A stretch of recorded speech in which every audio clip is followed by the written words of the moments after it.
Can you have it all? Can you have a successful career and a successful dating life? Can you have a career and a healthy marriage? Can you have it all? And that is what a friend of mine is trying to figure out. And she doesn't think that she can. She thinks that it's going to be her career or it's not going to be her career.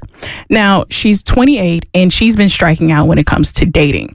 She just can't seem to land a guy who is accepting of her career. So there's a recurring theme. Whenever they find out what she does for a living, they're like, deuces. Yeah, they bail out. They're like, yeah, you're weird. I don't want to do with this. All right, so before you tell us, can we try to guess what the red flag career is? Yes. Radio, and you're talking about Abby.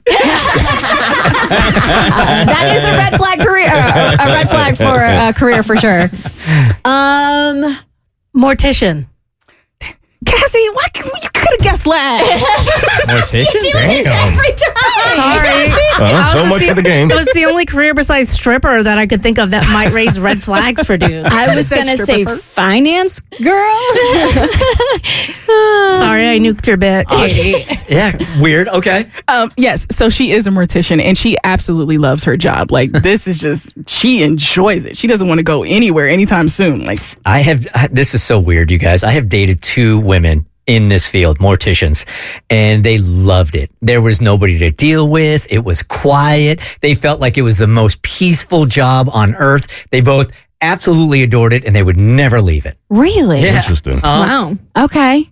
and yeah, that's the same with her. And so guys tend to, for some reason, whoever she's coming along, I don't know what it is with these dating apps, they just hear that and they're like, you like to have fun with dead bodies. You see dead bodies all the time. That's and the they think default. it's weird. They run away from her.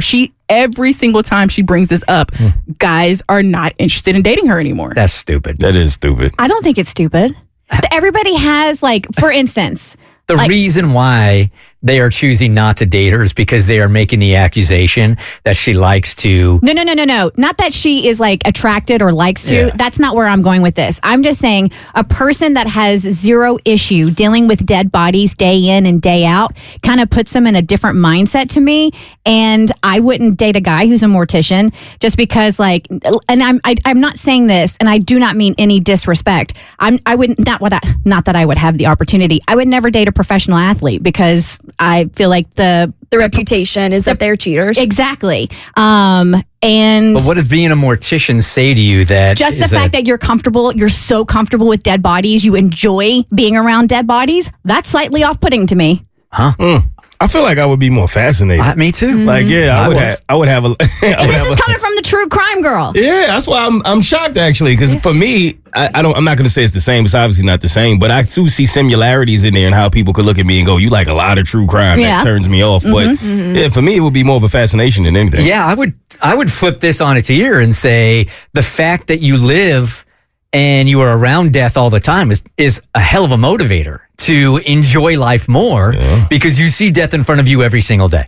And I think it depends. If it's the dead bodies that they like, then I'm with Krista. I'm like, well, why you like dead bodies so much? But if it's the peace and the helping people reach their finality and giving the families their family member to look at in a great state, you feel like you're giving back and the peace and quiet, well, then I'm like, okay, well, maybe it's altruistic and you're just an introvert.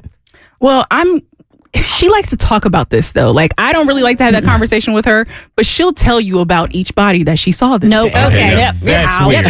You know, like, I think she just lost everyone. Yeah. Well, So for some, it's like an art. The 2 women I dated, it was almost like an art. And as Cassie said, they were giving peace to the family members and to be able to, I'm not exactly sure the right words to use here, but to... It's not decorate the person. What's the word I'm looking for? Makeup. Dress them up. Yeah. I as the final time that the family is going to see them, gave them great joy. I mean, that is important. So I never thought I'd have the opportunity to bring this up on the show, but here we are talking about, morticians. I somehow ended up on like mortician TikTok. I don't know how it happened, but it did. Well, I'm not on TikTok, but it made its way to Reels, probably two weeks late. But there's a guy who is in that industry and people send him questions and he answers them. And somebody asked the question, be like, I don't want to be buried in a bra. So like can I be buried without a bra or whatever? And so he answered it and he goes, hey, listen, so when we do the embalming and all that stuff, they put tape so none of the fluid can leak out. And he goes, just so you know, if you want to be buried without a bra, they're going to sit up nice because you're filled with fluid and you don't have to worry about that. Because she didn't want to have a bra in the afterlife because they're so uncomfortable. Like that was her thinking. He goes, I've had people, like if your family brings in like the undergarments, I will put the undergarments on you and you will be buried in them. So if you don't want to wear a bra, just make sure you let your family members know, no bra for me when I get buried. That is truly resting in peace. You don't have to worry about the bra. Taking the bra off before you go to heaven. The Bert Show.